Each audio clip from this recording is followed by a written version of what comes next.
सासू माँ, मैंने सोचा है क्यों ना मैं अपने कमरे में एसी लगवा लूं, क्योंकि इस बार गर्मी बहुत ज्यादा पड़ने वाली है और बेसी ये हाल है, आगे ना जाने क्या होगा। हाँ हाँ, क्यों नहीं, जरूर। तू अपने कमरे में एसी लगवा। तू अपने साथ इतना बड़ा एसी लेकर आई है, वो कब काम आएगा। और कभी कभी एसी की ठंडी हवा हम भी ले लिया करेंगे। अरे वाह, छोटी भाभी के कमरे में एसी लग रहा है, फिर तो मैं पढ़ाई वहीं क्या करूंगी, क्योंकि एसी की ठंडी ठंडी हवा में बहुत सुकून मिलता है। अभी एसी लगा नहीं और ये गरीब अभी से मेरे कमरे को धर्मशाला बनाने की सोच रहे हैं। एक बार एसी लग जाए उसके बाद देखती हूँ मेरे कमरे में कौन आता है। छोटी बहू, तुमने कुछ कहा क्या? अरे नहीं नहीं सासू माँ जी, मैंने कुछ नहीं कहा, बस आप जल्दी से एसी लगवा दीजिए, क्योंकि मुझसे गर्मी बिल्कुल बर्दाश्त नहीं होती। अगले दिन अनुराधा के कमरे में एसी लग जाता है। अनुराधा 24 घंटे एसी चलाती, कमरे को शिमला बनाकर रखती। एक दिन की बात है, गायत्री किचन में खाना बना रही थी और वो अपने कमरे का पंखा बंद करना भूल जाती है। तभी उसकी सास आग बबूला होकर उसके पास आती है। क्यों बड़ी बहू, पैसे क्या पेड़ पर उगते हैं? इस घर का बिल क्या तेरा मरा हुआ बाप देगा, जो पंखा चलाकर यहाँ आराम से महारानी खाना बना रही है? तूने पंखा क्यों चला रखा है? किसके लिए चला रखा है? तू जानती भी है कि बिल कितना ज्यादा आता है? माँ जी माफ कर दीजिए, मुझसे गलती हो गई। पता नहीं कैसे अपने कमरे का पंखा बंद करना भूल गई। दोबारा ऐसी गलती नहीं होगी। हाँ हाँ ठीक है, अब मैंने बंद कर दिया है। आगे से जरा पंखे को सोच समझकर चलाना, लाइट भी सोच समझकर ही जलाया कर, बिल बहुत ज्यादा आता है। सुलेखा देवी अपनी बड़ी बहू गायत्री को एक पंखा चलाने पर 100 बात सुनाती है और वहीं गायत्री की देवरानी 24 घंटे एसी चलाती और उसे कोई कुछ नहीं कहता था। गायत्री सभी के लिए खाना बनाकर गर्मी में अपने कमरे में जाकर बैठ जाती है और वो पंखा तक नहीं चलाती। कुछ समय बाद उसका पति अपनी पत्नी को गर्मी में बैठा देख उससे कहता है, अरे गायत्री, क्या हुआ? तुम्हारी आंखें तो रो रो कर सूज चुकी हैं। क्या माँ ने दोबारा से तुमसे कुछ कहा है क्या? मैं इस घर की बड़ी बहू नहीं, मैं तो इस घर की नौकरानी हूँ।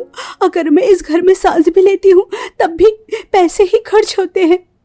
इस घर में जो भी कुछ होता है मेरी वजह से ही होता है। गायत्री बताओ कि भी क्या हुआ है? होना क्या है, वही देवरानी जेठानी में भेदभाव। देवरानी जी को इस घर में किसी चीज की कोई कमी नहीं और वही मैं इस घर में नौकरानी की तरह काम करती हूँ, सबकी सेवा करती हूँ, फिर भी मुझसे कोई प्यार नहीं करता। सिर्फ इसीलिए क्योंकि मैं गरीब परिवार से हूँ, मैं ढेर सारा दहेज नहीं लेकर आई, सिर्फ यही वजह है। तुम चिंता मत करो, मैं माँ से बात करूंगा। नहीं, आप रहने दीजिए। पिछली बार भी आपने बात करने की कोशिश की थी, अगर दोबारा बात की तो मुझे इस घर से निकाल दिया जाएगा और आप कुछ नहीं कर सकते। इसीलिए मुझे किसी से कुछ नहीं कहना, मुझे बस आपके साथ रहना है। वो तो बस कभी कभी ज्यादा दुखी हो जाती हूँ, इसलिए अपना मन आपसे कहकर हल्का कर लेती हूँ। अच्छा, मैं आपके लिए खाना लेकर आती हूँ। गायत्री अपने आंसू साफ कर अपने पति के लिए खाना लेकर आ जाती है। ऐसे ही कुछ समय और बीत जाता है। एक दिन गायत्री अपनी देवरानी के कमरे की सफाई कर रही थी और अनुराधा शॉपिंग पर गई थी। गायत्री थोड़ा सफाई करने के बाद एसी चलाकर बैठ जाती है। एसी में बैठकर तो बिल्कुल ऐसा लग रहा है जैसे मैं बर्फ के पहाड़ों में हूँ।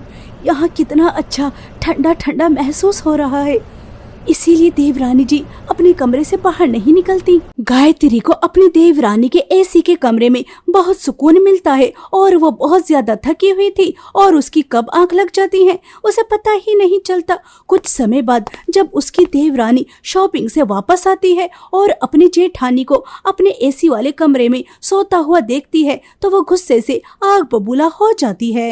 जेठानी जी, बुरा मत मानिए, लेकिन आपकी औकात नहीं मेरे एसी वाले कमरे में सोने की और मेरे इस आलीशान और इतने ज्यादा महंगे बेड पर सोने की।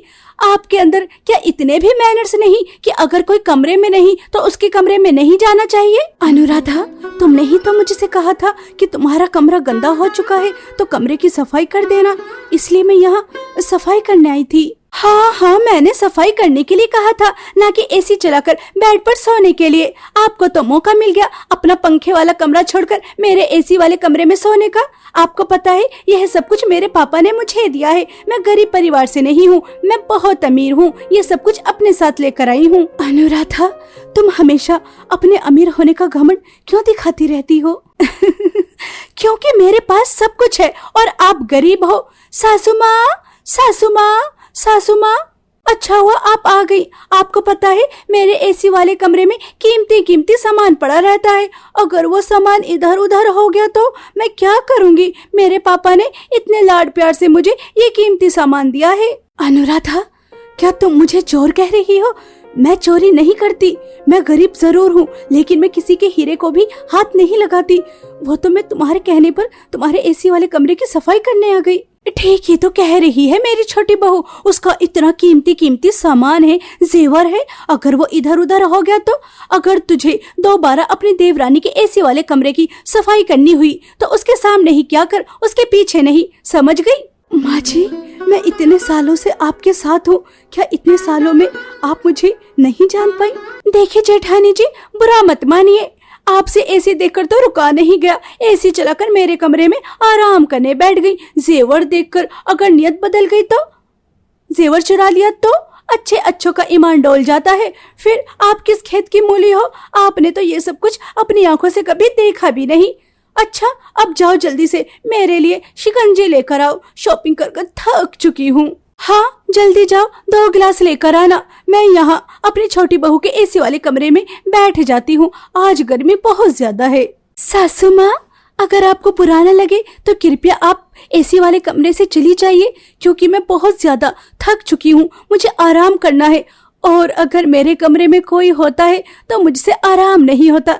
इसीलिए आप मेरे एसी वाले कमरे से चली जाइए। अनुराधा अपनी सास को भी अपने एसी वाले कमरे से बाहर निकाल देती है। कुछ समय बाद गायत्री अपनी देवरानी के लिए जूस लेकर आ जाती है, और जब वो अपने कमरे में आकर पंखा चलाती है तो पंखा अचानक खराब हो चुका था, और वो अपनी सास के पास आकर कहती है, माँ जी, आज गर्मी बहुत ज्यादा है और पंखा भी अचानक से खराब हो चुका है। अगर आप पंखा ठीक करवा देती तो ठीक रहता। तुझसे भी 1 मिनट बिना पंखे के बैठा नहीं जाता। अभी पंखा खराब हुआ और अभी मेरे पास आ गई। सासू माँ, मेरा पंखा ठीक करवा दीजिए। अभी मेरे पास पैसे नहीं है। इस महीने का खर्च बड़ी मुश्किल से कर रही हूँ। पहले ही इतना ज्यादा बिल आ चुका है। बिना पंखे के ही गुजारा कर। जब पैसे होंगे ठीक करवा दूंगी।